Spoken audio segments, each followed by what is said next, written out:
Business with a servant's heart. Welcome to the podcast. Ramona. Business with a servant's heart. Listen to the podcast. Ramona. We're all about to talk on life. Our guest will share his life story. We want you to success in life. We're ready and we will start shortly. We're gonna talk on life. We're gonna talk on business. You're gonna shine bright. We are gonna witness. Business with a servant's heart. Welcome to the podcast. Business with a servant's heart. Listen to the podcast.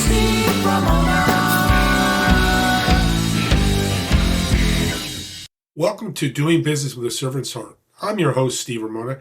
Every episode is an invitation, a reminder that business and life isn't just about profit, it's about purpose. It's about showing up with a servant's heart in every deal and every decision, every day to make a powerful impact on others. Today's guest is going to light you up. You'll be motivated, you'll be challenged, and most importantly, you're going to walk away with tools that inspire action both in your life and the lives of others. Audience, here's your homework. How will you serve yourself and others today? Doesn't have to be a big impact. Even a small act of kindness or courage can change the game. So lean in, take notes. Shout out to my two sponsors, A Mind for All Seasons. Your brain is your greatest competitive edge, and it deserves to perform like one. Want to think faster, remember more, and stay focused longer? Just text the word optimize to 72000. Optimize to 72000 and get instant access to 6 short, powerful videos, each just 3 to 5 minutes, that reveals simple strategies to unlock peak mental performance. Because when your brain is clear, your business grows. And Epic Impact, the storytelling system that helps your message connect and convert, it's just 4 steps. Engage, persuade, inspire, close with clarity. I use it every day for all my messages. Try it free at epicimpact.ai with code STEVE. Change your messages, change your results. Excited to announce Doing Business with a Servant's Heart podcast was named top 6 in small business marketing. Thank you all of you, my guests and my audience. You've impacted so many people. Let's continue doing that.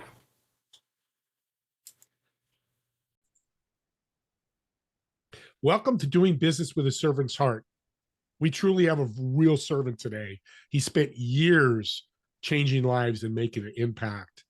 And I'm super excited because all of you that have been listening to my podcast for a while, this is the one you want to listen to a couple times because it's changed my life and we're going to change your life. Joe, welcome to the podcast.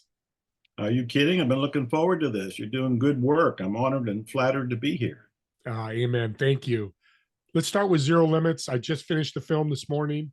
Unbelievable documentary. Talk about the inspiration and all that. Well, the inspiration goes way back to around 2005 when the world was making a fuss about the movie The Secret as it was coming out. I was in the movie The Secret, but I was interested in other things. And I had discovered this story that was incredible. And the story was about an unusual therapist who worked at a mental hospital for the criminally insane in Hawaii. And as legend went, he helped heal every one of those patients who had to be shackled and sedated. And furthermore, he helped heal them not by working on them, but by working on himself. Well, when I heard that story, I first of all dismissed it. I thought, well, that has to be an urban legend. It's just too far-fetched. But then I pursued it. I found the therapist. His name was Dr. Ihaleakala Hew Len. He did work at that mental hospital. He did work with those patients. And the story began there. And he and I did seminars together. We spent a lot of time together. We wrote the first book, which brought his method to the masses, and that was called Zero Limits. And I kept thinking, because I saw the power of a movie by The Secret, that I needed a movie about zero limits. I needed a movie about this therapist and this weirdo thing that he was doing that ultimately, as you know now, was called Ho'oponopono. And so I wanted a movie. Not enough people read books. I'm an author. I've written 90 books, but they don't read these books. They go to the movie theater, they go to their iPhone, they go to their iPad, and I thought, I need a film. Well, I have one now. I love that. And I told you the Ho'oponopono prayer has changed my life, and I've shared it with many others. Yeah. What's one of your favorite story? let's start with this. So what caught my really big eye with this movie was you bending the horseshoe. And you're talking to that gentleman. As you can tell, I watched it twice. I had to go back and see he really bent it. Wow. Wow. Talk about Well, yeah. zero limits. Holy moly. Well, the whole movie is about stretching what we think is possible. It's about us questioning our limitations. I've been telling people whenever you say you can't do something, all you're doing is voicing your belief. You're not voicing a fact. You're not voicing reality. You're voicing your beliefs, and your beliefs can be questioned. And once you dismiss them and clear them and get clean of them, you can actually have a life of zero limits. And I have numerous stories to back this up, many of which are in the movie Zero Limits. So the movie's called Zero Limits, and I have at least 3 stories that I think are the powerful ones that I use to stretch people's imagination and get them to think about their life a little different. And the first story is the one I was just telling about, the true story of the therapist, Dr. Hew Len, helping that mental ward with Ho'oponopono. And the second story is about me learning horseshoe bending when I was about 60. I'm in my 70s now, and I'm already doing weird things. I enrolled in mixed martial arts to once again prove, hey, there's no limits here. I'm not going to walk and do crossword puzzles. I'm going to get on the mat without any experience, without being in a dojo in 50 years, and I'm going to learn mixed martial arts, which is what I'm currently doing. 10 or so years ago, though, I really wanted to know how these people were doing feats of strength. I knew some of the most famous strongmen in the world. They were on Oprah, there were movies about them, and I got to befriend them and meet them. And I thought, I want to learn their tricks. And I found out there weren't tricks. There weren't tricks at all. It was mind over matter. There was some strength, some technique involved. And the very first time, as you know from seeing the movie, the very first time that I bent a horseshoe, heaven and earth cracked open for me. I still have the horseshoe because I still remember holding it. And it's like, this is metal. It's made for a 2,000-pound horse. It's not made for an older, senior, overweight, out of shape man to bend. But there I am trying to bend it, and I'm trembling and I'm focusing. And there was this turning point where one of the key instructors said, you're going to want to give up right before it bends. And I'm telling you, that's a useful insight for anybody going for any goal. Because at some point we'll hit a rough spot and we'll go, hell with this. We're not going to push through it. But I learned with the horseshoe bending, you're going to want to give up right before it bends. So I maintained the pressure, maintained the intention, maintained the focus. And son of a gun, if that thing didn't bend in my hands. And when it did, I thought, what else is possible, for God's sake? What else can we do? Yeah. If this guy can bend a horseshoe, it's like, man, let me, do whatever I think is impossible. And you're brilliant because I've been in the fitness industry. We own health clubs, me and my family, for years. So strongman that's probably why it caught my ear and eye when I saw you do that. Right. You didn't pull one out. You pulled 2 horseshoes out that you had bended. Which is great. I don't know if you thought about it, but it's great. No, I didn't think about it at all. But I went through a period when I was first learning how to bend steel, horseshoes, metal bars, and I forget what else we were doing, including driving a nail through a board with your palm of your hand. I went through a period where I was doing that so much. Whenever I would meet clients or I'd meet friends for lunch, I would bend a horseshoe or a nail and go, "I bent this for you." It was probably the weirdest gift they ever got in their life. But I was inspired, man. I was just inspired. Like, what else can we do? And that's the message of the movie. It's not about healing incurable, insane people, though, that if you have that opportunity, do it. It's not about bending horseshoes, though, if that's what floats your boat, go do it. But each of us has some sort of desire, some sort of goal or intention, and maybe it excites us, and maybe it largely scares us. And the movie Zero Limits is all about, let's find out if we actually have any limits. And the more I look, the more I think we don't. We just have these mental ideas that, I can't do that. But in reality, if somebody else has done it, then you can do it. And if nobody has done it, then you have the potential to pave the way for the rest of us. Yeah. Game changer for the audience. You're listening, grab them, and we'll get the information about the movie here in the end. But listen to it, because you can tell I listened to it this morning. I'm on fire. Still thinking about you pulling that. So thank you for doing such a great movie. Let's jump into Ho'oponopono prayer. Yeah. What is it? And, you told the background, but what's it all about? Yeah, Ho'oponopono at its core is a very easy 4-line prayer. It's kind of a petition. There are 4 simple phrases you say within yourself as you are feeling whatever the concern is, whatever the problem is, whatever the longing is, whatever the emotional upset is. You're feeling that, and you know it's in your body somewhere. That's where you're feeling it. You don't feel it down the street, you feel it inside yourself.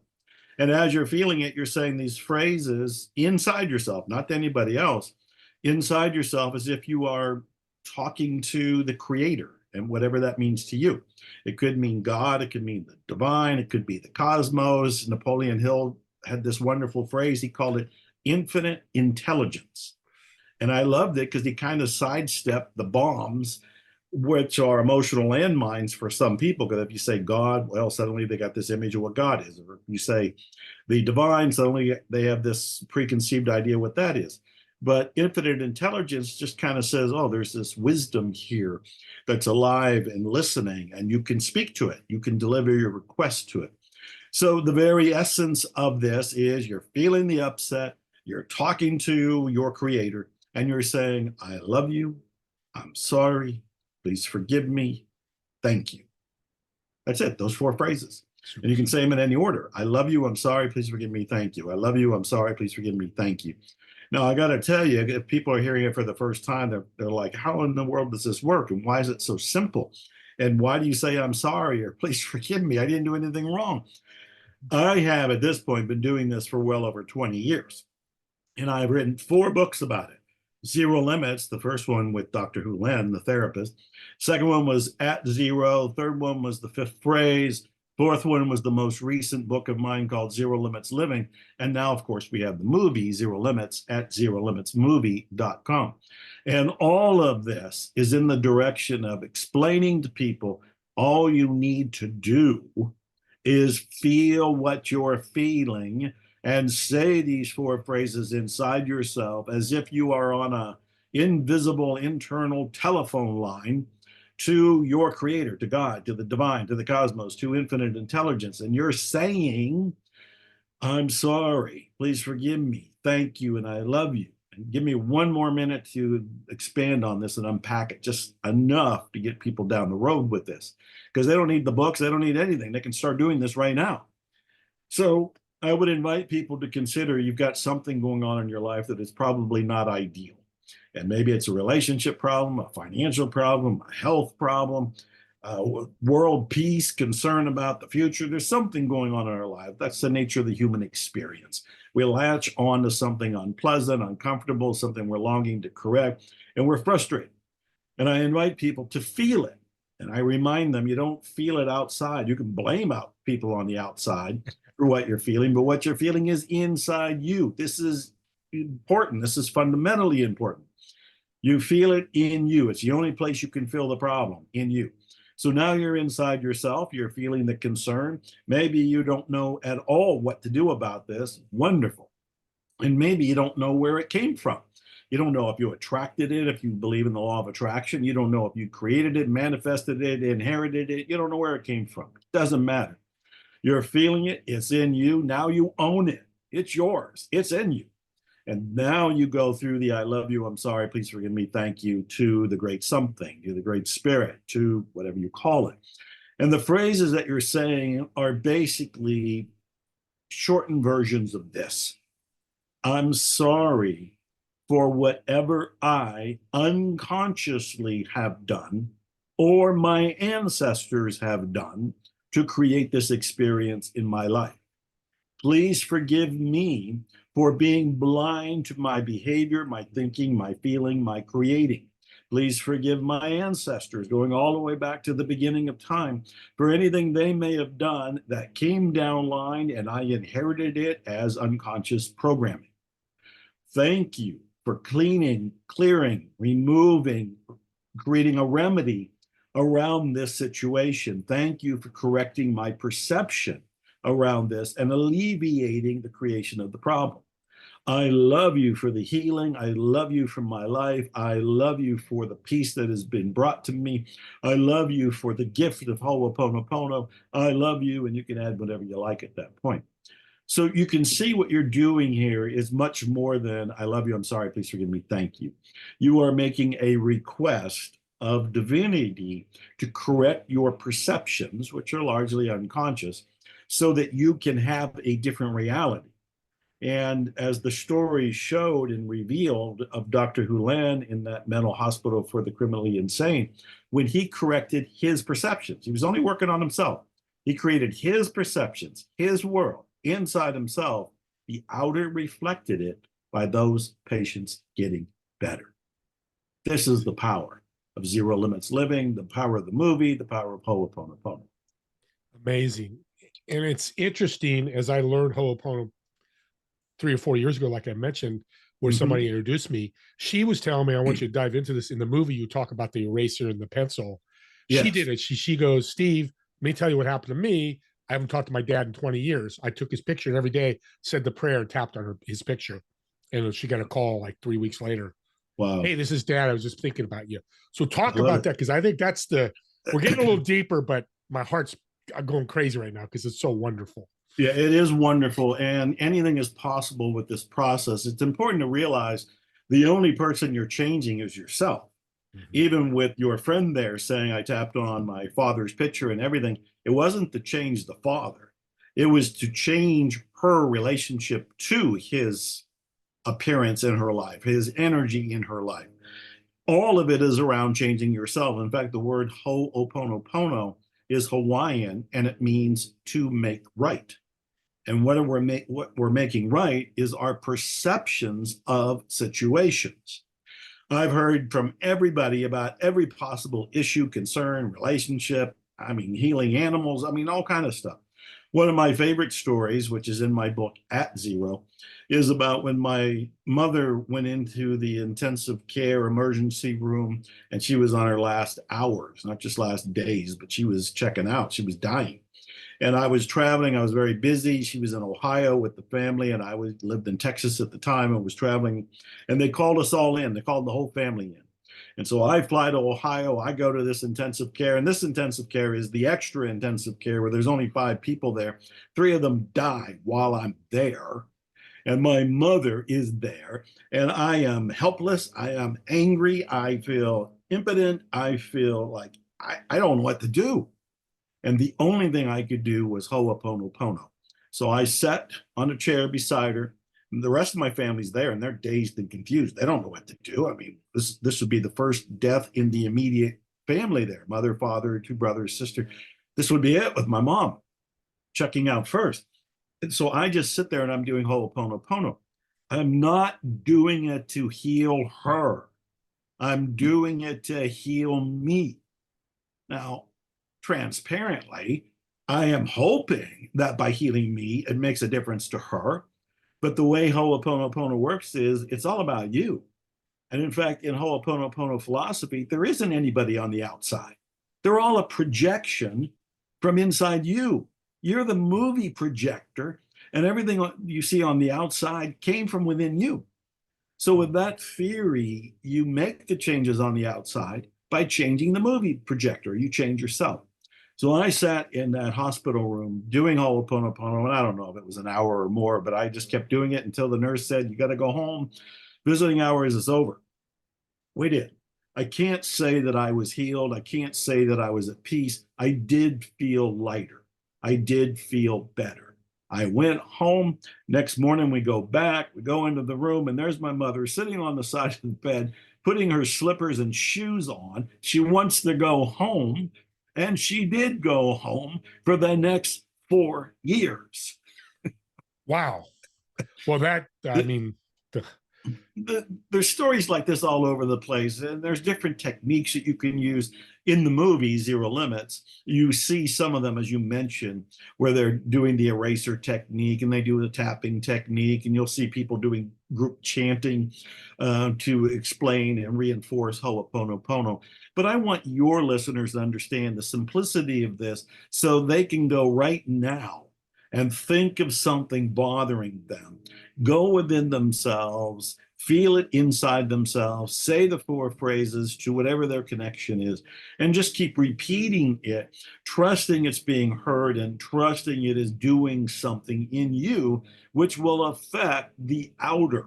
And ultimately, you can get to clarity, you can get to resolution. I've seen and heard so many stories, some of which are in the movie Zero Limits, most of which are in the books, but at this point, there's a whole movement around Ho'oponopono because that's caught on as a magic and miracle tool. And I love that you say it's healing me when I do it, you when you do it. You're not trying to heal your mom, healing you, transfer the energy. I think of energy, but I could be wrong. Yeah. Well, we all know that people respond to us. They're responding not just to what we say, but how we act, what we do, even deeper, how we think. And so Ho'oponopono was working at a quantum leap kind of level where you take care of the inner of you and it's reflected in the outer. Remember, it's movie projection. The outer film, so to speak, is entirely changed because you're the movie director who just changed the movie. Yeah. You changed it inside yourself. It's a great analogy. I mean, we all watch movies. It's easy to see that. So I'm going to do something for the audience. Sure. I loving you, Dr. Joe. I'm really loving this. So the first 2 people that reach out to me, send me an email. You have all my contact and find me on LinkedIn that you're doing the Ho'oponopono prayer like he suggested for a week. It's going to be, a gentleman's thing here. I'm going to send you one of Joe's books. You pick one of the 4 books. I will buy it and send it to you. The first 2 people that do that. That's how much I believe in it. Wow. And watching the movie, I re-engage my belief in this. So let's do that. And let's end with a real quick fun question. Sure. So I've got a reservation in a restaurant for you, and you're sitting in one of the chairs. You got 3 empty chairs.